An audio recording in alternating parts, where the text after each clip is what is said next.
Hi, this is Jim Gibson. Thank you for joining me today on my channel. Really appreciate it. And today we're going to talk about rental properties. Now this channel talks about real estate, it talks about personal finance, and talks about business. But today we're going to talk about rental properties, like purchasing your first rental property. How do you prepare for that? How do you know you're making the right decision? Is this the right house for you? Things like that. Now, my background is I own a handful of rental properties, commercial, some of them are 3-bedroom homes that we rent out to families, things like that. Also own a house outside of the state of California, and most of the property I own is inside California. Also, we have a rental by owner type of thing where you sign up for a weekend or something like that down near the beach.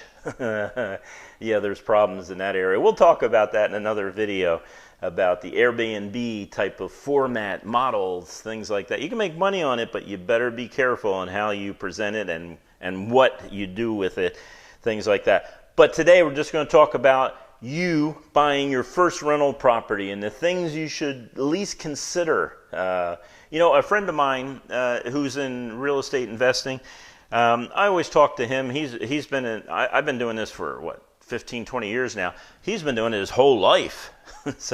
And he's older than me, so he really knows his stuff. He's been buying and selling and everything else. So I asked him different questions, and he would come back with some really good, suggestions. And I would say, "Wow, that's really wise." And he would correct me. He says, "That's not wisdom. That's scar tissue." He said, "I made the mistakes, and I've learned from my mistakes." And there's two ways you can always learn, right? You can learn from other people's mistakes, like I do with my friends sometimes, or you can learn from your own stupid mistakes. And I've had some really stupid mistakes in real estate in the last 20 years. One in particular I'll tell you about, then we'll move on about how to prepare to buy your first rental. My very first rental, my wife and I decided, let's passive income, that's for us, So we decided to buy this house, and we thought it was a good house. It was a 3-bedroom house. It was 2 stories. It was perfect, nice neighborhood, beautiful neighbors, stable neighborhood, and everything else. First big mistake was that it was backed up against a major state highway that had thousands of cars go by an hour, probably. All you hear is this hum. Every once in a while you can hear a motorcycle go by with its loud things, and people beeping horns, and then crashes and things like that, and screeching, and you just couldn't open up those windows facing towards that road. So that's the first mistake we made with that house. The second one was that in the second floor was the master, and on the first floor were 2 bedrooms. Now, it was a nice house inside. It looked beautiful. I mean, you go inside and you go, wow, this is a nice house, tall ceilings, things like that. But the reality is that parents don't want to be on the second floor when their kids are on the first floor. So it was really hard finding renters for this. And of course, the last one had a horrible HOA. It was really high. We didn't consider that. We didn't even find out what the HOA was until after we bought the house. And one of the crazy things was we only had 1 water meter for like 10 homes. So whatever the water bill was, everyone divided it up 10 times. I had to pay the water bill. And some of them, I think, were filling swimming pools for friends or something. The water bill was outrageously high, and I had no control over that. So my wife and I said, we made a mistake. Let's cut our losses. Let's sell this house and take that money and invest in another house. And that's exactly what we did. Now, we sold it at the optimal time. We did make money on it in the sale, and that was fantastic. And it was around 2008. And you know what happened in 2008, right? The real estate market crashed. So we sold it before the crash, and we had this money, and we decided to buy a better house in a nicer neighborhood, and more reasonable approaches, more reasonable HOA, things like that. And so we bought the house, and it was only $300,000 at the time. Now it's worth $800,000.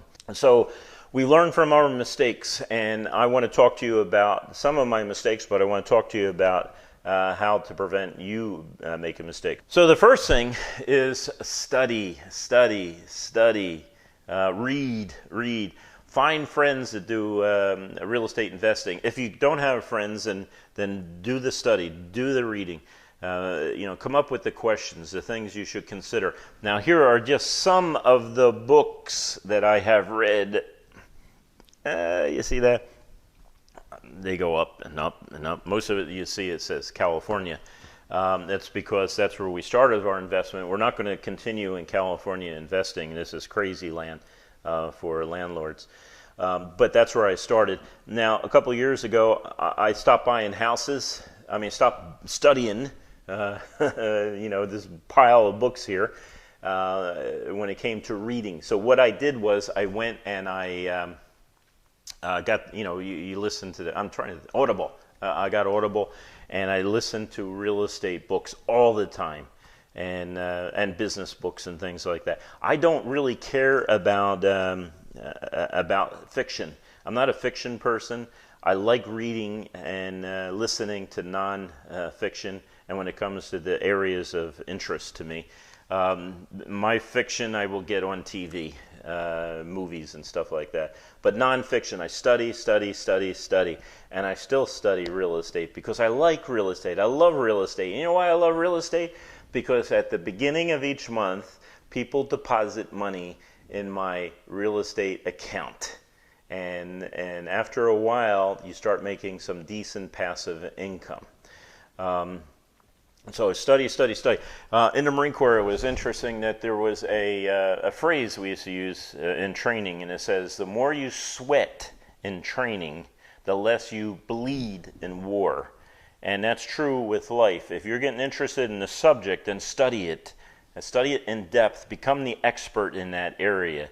And then you're better able to succeed in that area.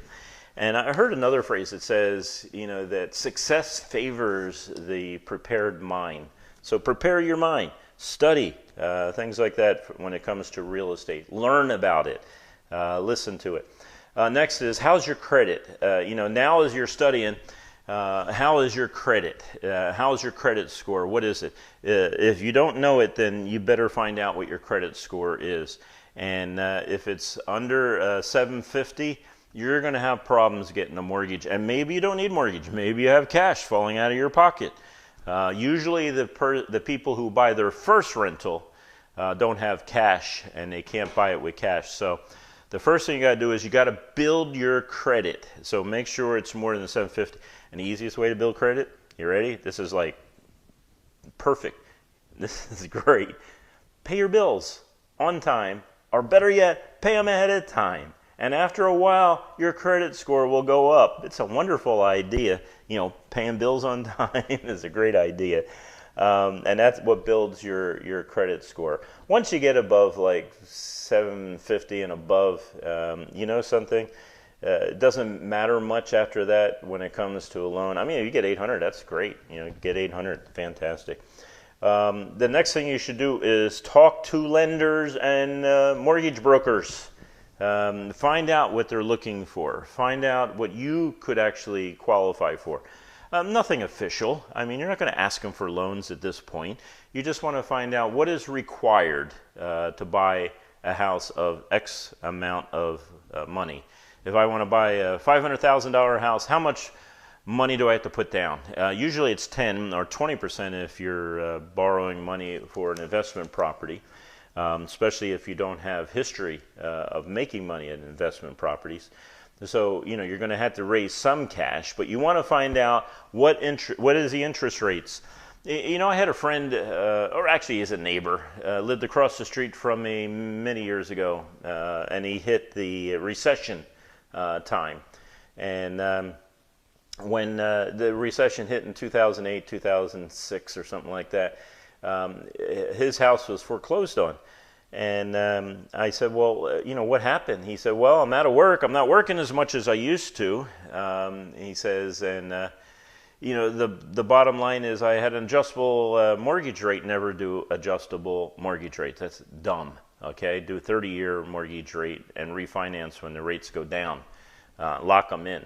So he says, no, I had an adjustable rate and it went so high I couldn't make payments anymore and I couldn't borrow any more money from family and things like that. So I lost my house. And I said, well, I'm sorry to hear that. And he said, well, that's the way it is. So I ran into him a couple years later. In fact, he was a tradesman. He was a carpenter, and I needed him on one of my houses to do carpentry work. And he came in one day doing the carpentry work on the house that I was rehabbing. And he said to me, he said, oh, I bought a house today. I'm just so happy and everything else. And it's just great and it's wonderful and everything else. I said, well, fantastic, man. That's great. So that was about 2 years ago. And I said to him, so what was the interest rate? He goes, interest rate? Who cares? He hasn't learned his lesson.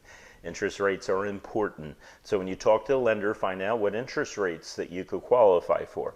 Find out if you're looking at a house, what is the HOA rates? What is the taxes in your state? Find out all this stuff. Come up with a spreadsheet. Figure out what you can afford, what you can't afford. And then next you need to talk to a real estate agent. Now you need to pick an agent that understands real estate investing. Not just a regular agent. And I'm sure there's plenty of regular agents out there that understand investing, but a lot of them do not understand investing. They want to show you, the wonderful faucets that are in the house, and they want to show you, the wonderful colors of the interior, or the new cabinets, or it goes on and on and on. You don't want that person. You want a person that understands investment real estate. So they're going to say, look, you got a good foundation here, you got a great roof, its plumbing system is fantastic, no problems with the electrical system, the garage door opens and closes, and we got the remotes and things like that, and you got a nice front door.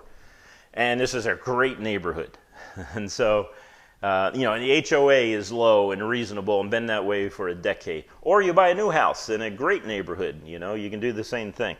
But the bottom line is you're looking for a particular type of house. Now, one of the things I look for, okay, I'm going to look for tile. I don't want carpet, especially in the bathroom. That was a big thing about 20 years ago, to put carpet in the bathroom. What a dumb idea that was.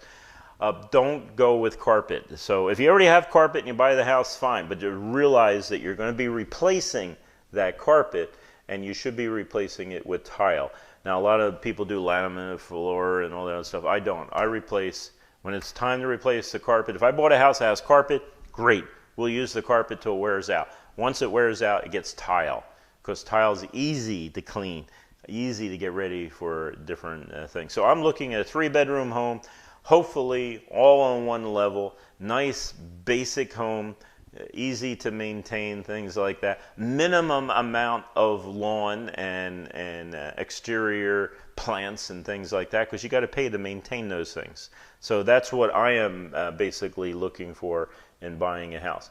Now, next thing you should do is you should look at oh gosh, this is really going to be painful, as many houses as possible. Try to get 100 homes in the neighborhood, in the area that you want to buy. So in my city that I live in now, it would be difficult to get 100 homes to look at. But in my area, in my county, I can look at 100 homes. Get the idea what they look like. And you don't want these big, beautiful mansions and stuff like that, nor do you want a house that's in the middle of crime-infested gangs. Okay, you want safe neighborhoods that you could feel comfortable walking down the street at 12 midnight. That no one would bother you. That's the type of home you want. And you also want 3-bedroom, single-family home. That's my preference anyway. Maybe you have something different. I heard lately, because people are working out of their house and things like that, they really need a 4th bedroom type of thing. Okay, that's nice. My preference is 1 floor, 3 bedrooms, 2-car garage, minimum amount of lawn around the house, minimum amount of shrubberies, things like that. And that's what I look at. Now, next you want to look at cash flow. So you want to figure out how much can you rent that house for. And if you visited 100 homes, maybe at the same time you could start visiting some rental properties to see what they're being rented for and things like that. And so you want to figure out your cash flow. You want to not only figure out your cash flow, what is your mortgage going to be? What is your insurance going to be on the house? You got to have insurance on the house. and what is your taxes are going to be, what is your HOA, what is your lawn maintenance, all these things, what are the cost of all these things? And then at the bottom line is, do you still have money left over? Now, in some cases, you're not, especially in California. I found out my purchases usually took multiple years before I could start to make a profit. I was happy to break even in California, but it's not so in other areas. California is extremely high, and I wonder if it's really going to stay that way in the near future with everything that's going on right now with interest rates increasing. Now may not be a great time to buy a house, but I'll tell you what, keep on increasing interest rates. People need to sell their home. They're going to drop their price, and you're going to end up with some good deals out there. And again, that's what I did back in 2008 when prices dropped, and I found some value in properties out there that I could still make money on when I rented them out. I bought a house that was seriously dropped in price, and now it's worth a lot. So here's some ideas on how to buy your first rental, and I hope it's profitable for you. I hope you learned a lot. If you did, please give me a thumbs up. That's the way you can thank me. In fact, you really want to thank me, then subscribe.